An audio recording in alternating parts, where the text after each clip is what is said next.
तुम्हारे घर में जो मास्टर माइंड है वो ऐसे है जैसे पिस्टन है। तुम ऐसे बनो जैसे फिल्टर, हर बात को छान करके फिल्टर करके वहाँ तक पहुँचाइए, कचरा ज़्यादा मत पहुँचाइए, अन्यथा उसका मनोबल टूट जाएगा, निराशा आ जाएगी कि इतना हम बाहर संघर्ष कर रहे हैं, इस घर में लोग तो सब कचरा ही झोंक रहे हैं। और कोई तो पैसेंजर बन जाओ, कोई नोजल बन जाओ। नोजल बन करके बड़े सूक्ष्म फौहारे जैसी मीठी मीठी बातें, प्रोत्साहन भरी बातें, खुशियों भरी बातें घर के मास्टर माइंड पर, पिस्टन पर डालिए तो आपके घर के विकास का इंजन स्टार्ट रहेगा और निरंतर विकास होता रहेगा। लेकिन इस बात का विवेक लोगों को कम है। बहुत से लोगों ने तो अपना फिल्टर ही पूरा हटा दिया है, डायरेक्ट चला रहे इंजन धुआं दे रहा है, दम निकली जा रही है, फिल्टर गायब है।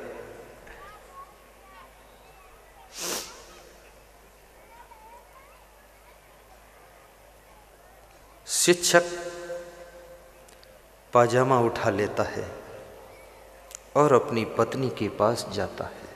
अंतिम स्टेशन पर पहुंच गया है, अब इसके बाद कहीं जाना आना नहीं है। लास्ट स्टेशन है, जंक्शन। पत्नी को पाजामा देता है और कहता है कि भाग मते, टेलर की भूल से पाजामा 4 अंगुल लंबा हो गया है, 4 अंगुल काट कर, मोड़ कर, सील कर रख देना, कल पहन कर जाऊंगा। पत्नी का दिमाग सबसे ज्यादा गर्म है। पत्नी कहती है, सवेरे उठती हूँ, झाड़ू भी मैं लगाती हूँ, नाश्ता मैं बनाती हूँ, बर्तन मैं मांजती हूँ, कपड़े मैं धोती हूँ, भोजन मैं पकाती हूँ, सारा घर का बोझ मेरे ऊपर है। तुम्हारी माँ सुबह से लेकर शाम तक बैठी रहती है, तुम्हारी बहन सुबह से लेकर शाम तक फैशन बनाती रहती है। मुझे तुम पागल बनाना चाहते हो क्या? ये छोटा सा काम क्या तुम अपनी माँ से नहीं करा सकते हो, अपनी बहन से नहीं करा सकते हो? ऐसा बोल करके पत्नी ने पाजामा उठाया और फेंका तो गंदी नाली में गिरा जा करके। शिक्षक सिर पे हाथ रख लेता है, माथा ठोंकता है कि किस्मत फूट गई है, लगता है पूरा घर पागल हो गया है। घर में एक व्यक्ति को क्रोध आ जाए तो घर नहीं बिगड़ेगा, लेकिन पूरे घर को यदि जोश आ गया तो घर बचेगा भी नहीं, अब घर नष्ट हो जाएगा। इसलिए याद रखना, अगर माँ जोश में है तो बहू होश में रहे, और बहन जोश में है तो भाई होश में रहे, और सासू जोश में है तो लाड़ी फिर होश में ही रहे, तो घर बचेगा, अन्यथा घर सब भस्म हो जाएगा। कोई भी व्यक्ति अधिक समय तक जोश में नहीं रह सकता है। कभी किसी कारण बस उसको गुस्सा आया है, 1 घंटे गुस्सा में रहेगा, 2 घंटे गुस्सा में रहेगा, फिर ठंडा हो जाएगा। 1 दिन गुस्सा में रहेगा, दूसरे दिन ठंडा हो जाएगा। 1 महीने नाराज रहेगा, दूसरे महीने ठंडा हो जाएगा। क्योंकि गुस्सा में रहने से थकान ज़्यादा आती है, क्रोध में रहने से दुख ज़्यादा मिलता है, प्रसन्न रहने से कोई थकान नहीं आती। इसलिए कोई भी कार्य करो तो प्रसन्न होकर करो। जब खुश होकर तुम कार्य करते हो तो कार्य भी पूरा हो जाता है और थकान भी नहीं आती है, और नाराज होकर कार्य करते हो तो कार्य तो अधूरा रह जाता है और थक तुम पूरे जाते हो। प्रसन्नता थकान को दूर करती है, बॉडी को रिचार्ज करती रहती है। खुश होकर कार्य करना सीखो। खेत में भी काम करो तो मुस्कुराते हुए करो। दुकान पर बैठो, ग्राहकों की भीड़ हो तो चेहरे पर मुस्कान बढ़ाइए। आप नाराज मत होइए, उलझिए मत। मुस्कुरा कर काम करने की कला विकसित कीजिए। हंसने की कला भी विकसित कीजिए। 24 घंटे में 2-4 बार हंसिए भी। हंसने से अहंकार बिखर जाता है और हंसने से गुस्सा भी छितर बितर हो जाती है। और हंसने से, इसलिए मध्य प्रदेश में लोग हंसते बहुत हैं। कभी कभी गुस्सा करते हैं फिर हंसते हैं तो सब ठीक हो जाता है। हंसना बहुत जरूरी है। जिसके पास में हंसने की कला है वो स्वस्थ भी रहता है, मस्त भी रहता है। और जो हंस नहीं सकता है वो हमेशा बीमार ही बना रहता है। हंसना स्वास्थ्य के लिए टॉनिक है। लेकिन याद रखना, किसी के यहाँ कोई मृत्यु हुई हो वहाँ जाकर हंसो, तुम कहो स्वास्थ्य का टॉनिक बढ़ा रहे हैं, तो वे लोग ऐसा तुम्हें टॉनिक पिला के पूरा स्वस्थ कर देंगे तुमको। हंसने का स्थान भी ठीक से चुनाव करना, कहाँ हंसना है कहाँ हंसना नहीं है।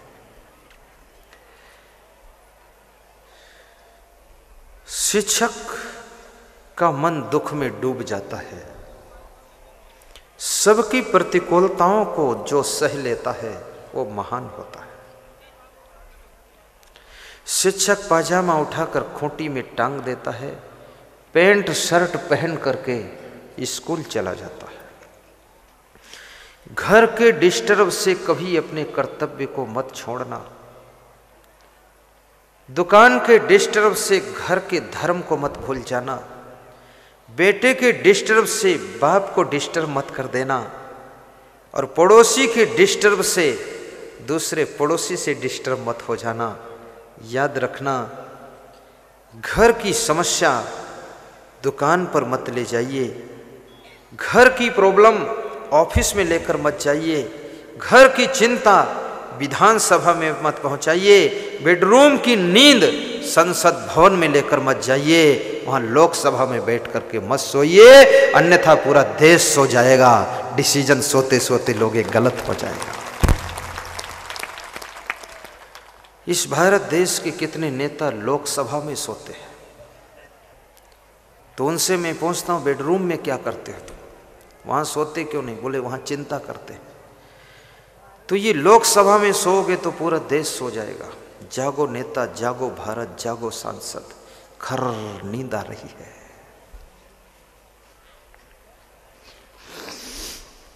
छह घंटे की गहरी नींद भी लीजिए। 7 घंटे से ज्यादा नींद मत लो। 8 घंटे से ज्यादा सोना कुंभकर्ण का लक्षण है। समय पर जागते रहना लक्ष्मण का लक्षण है। सेवा के लिए आलस्य न करना हनुमान जी का लक्षण है। परिवार और भाई की प्रतिकूलताओं के बीच में भी भक्ति करना विभीषण का लक्षण है। किसी के बहकावे में आकर के अपने घर को बर्बाद करना कैकेयी का लक्षण है। और बहकाने की कला जिसमें है वो मंथरा का लक्षण है।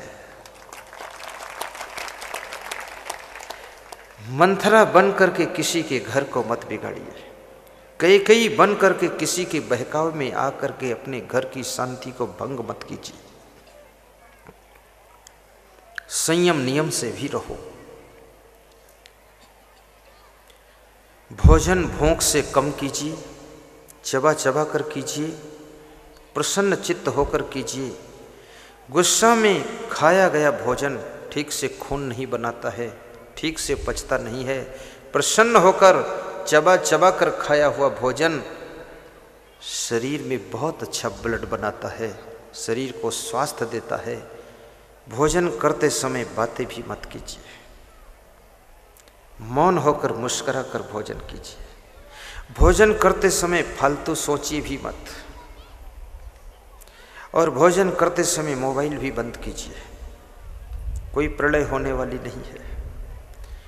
भोजन करते समय टीवी भी मत देखिए, अन्यथा तुमको ये भी पता नहीं चलेगा कि मैंने क्या खाया है।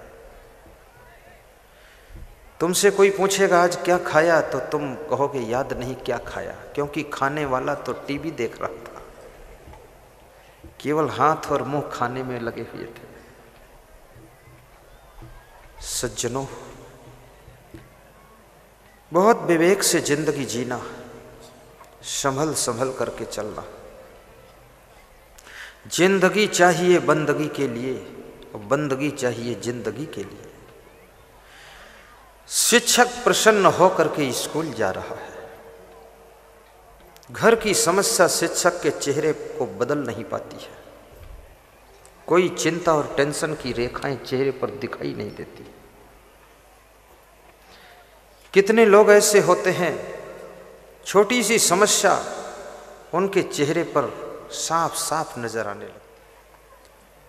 और चेहरा अगर संभाल लीजिए तो चित्त के अंदर जो दुख है वो भी धीरे धीरे दूर हो जाएगा और भीतर से भी खुशियां झांकने लग जाएंगी। शिक्षक स्कूल पहुंचता है, मन लगाकर विद्यार्थियों को पढ़ाता है। विद्यार्थी क्लास समाप्त होने पर पूछते हैं, शिक्षक महोदय कुर्ता पाजामा पहनकर नहीं आए, क्या कारण है?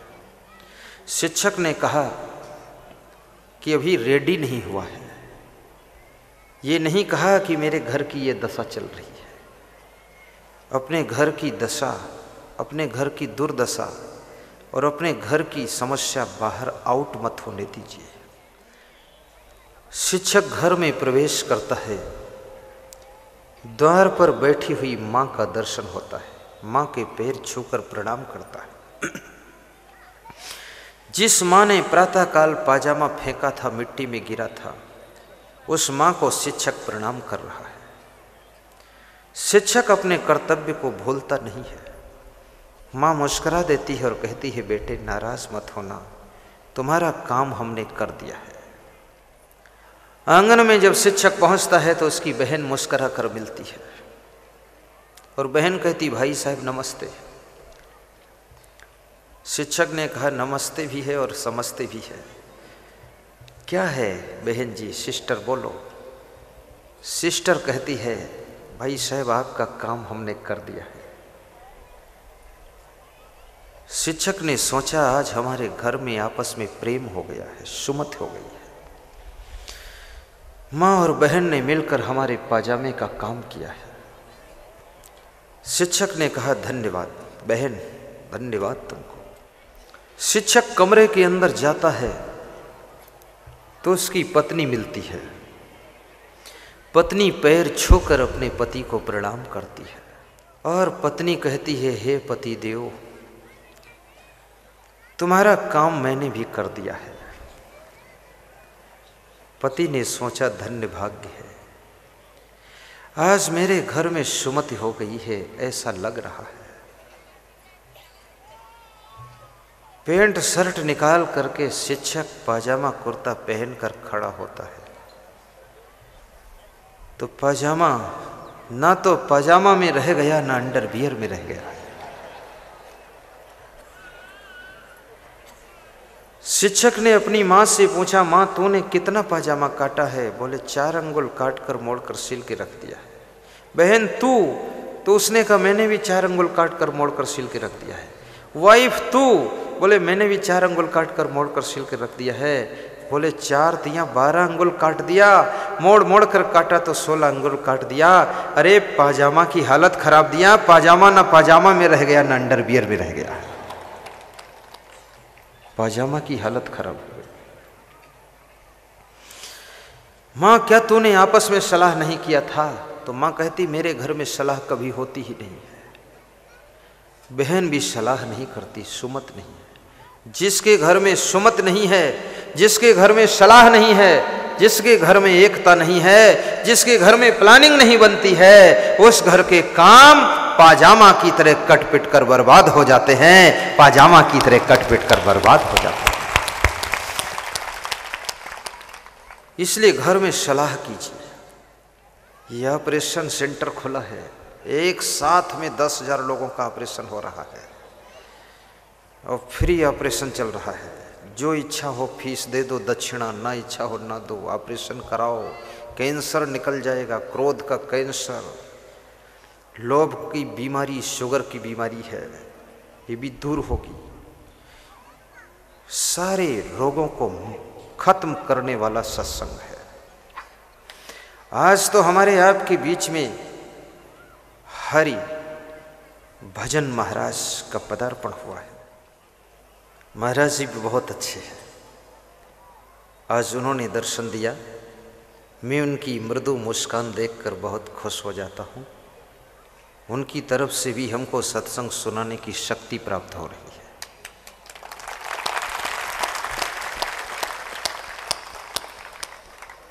व्यास गादी की शोभा है। किसी महान संत के दर्शन से भी इतना पुण्य होता है कि मृत्यु का समय भी टल जाता है। किसी ज्योतिषी ने एक नवयुवक को बताया कि कल 12 बजे तुम्हारी मृत्यु होगी। जीवन रेखा टूट गई है। वो नवयुवक डर गया, घबरा गया। मौत का नाम सुनकर उसके हाथ पांव ठंडे हो गए। सवेरे 11 बजे कोई संत का काफिला निकल रहा था, तो उस नवयुवक ने सोचा 12 बजे मरना है, तो इस काफिले में जाकर संत का दर्शन करूं और मरूं, तो संत के दर्शन के बाद मरूं तो शायद मेरी मौत भी अच्छी होगी, गति अच्छी होगी। वो जा कर के दर्शन किया तो महाराज ने हाथ उठाकर आशीर्वाद दिया और वो काफिले के संग संग में चलने लगा। तो कहते हैं कि वह व्यक्ति 12 साल तक मरा ही नहीं। ज्योतिषी को जाकर मिला तो ज्योतिषी से कहा कि 12 बजे मरना था, 12 साल से नहीं मरा हूँ। तो ज्योतिषी ने कहा वो संत का दर्शन का पुण्य तेरी मौत को 12 बजे के बजाय 12 वर्ष तक और आगे बढ़ा दे। महान संत का दर्शन हो जाए तो मृत्यु भी अमृत में बदल जाती है। कबीर साहब कहते तीसरी चाबी है सत्संग और चौथी चाबी है वैराग्य। कि मनुष्य के मन में वैराग्य भी होना चाहिए। अगर गृहस्थाश्रम में तुम हो, एक पत्नी व्रत का पालन करो, यही गृहस्थ का वैराग्य है। एक पति व्रत का पालन करो, ये गृहस्थ का वैराग्य है। दूसरी तरफ मन चंचल ना हो, वैराग्य हो। दूसरे के धन को देखकर लालच ना हो, इसका नाम वैराग्य है। दूसरे की उन्नति को देख करके ईर्ष्या जलन न हो, इसका नाम वैराग्य है। जिसके अंदर वैराग्य है, जो संसार के राग रंग में भूलता नहीं है, जिसके पास में राग द्वेष नहीं है, उसको सुख भी मिलता है। और सौभाग्यशाली का लक्षण क्या होता है? उसके पास में सुख भी होगा, संपत्ति भी होगी, शांति भी होगी, प्रसन्नता भी होगी। जिसके भाग्य उदय होते हैं, जिसकी किस्मत जाग जाती है, केवल धन उसको मिलता है ऐसा नहीं, धन के साथ में धर्म भी मिलता है और संपत्ति के साथ साथ शांति भी मिलती है और सुविधा के साथ साथ सुख भी मिलता है। तब समझ लो ये सबसे बड़ा सौभाग्यशाली है। गुरु सेवा जन बंदगी सतसंगत वैराग, ये चारों जब ही मिले तब जानो बड़ भाग। कबीर साहब कहते ये चारों जब मिल जाए तो समझ लो बहुत बड़ा भाग्य है, बहुत बड़ा भाग्य है। गुरु की सेवा आज दयालपुरा में सबको मिल गई है, दर्शन भी मिल रहे हैं। बहुत से लोगों के मन में नाम दान लेने की इच्छा है, गुरु दीक्षा लेने की इच्छा है। बहुत से लोग सोच कर आए हैं गुरु मंत्र कब देंगे, इनको गुरु बनाना है। कितने लोगों ने टीवी में देखा था तो सोच लिया था गुरु इन्हीं को बनाऊंगा, तो कल से इंतजार कर रहे हैं कि गुरु कैसे बनाऊं, क्या कहूं, भीड़ ज़्यादा है, कैसे काम होगा मेरा। लेकिन आज गुरु बनाने का मौका दे दिया जाएगा।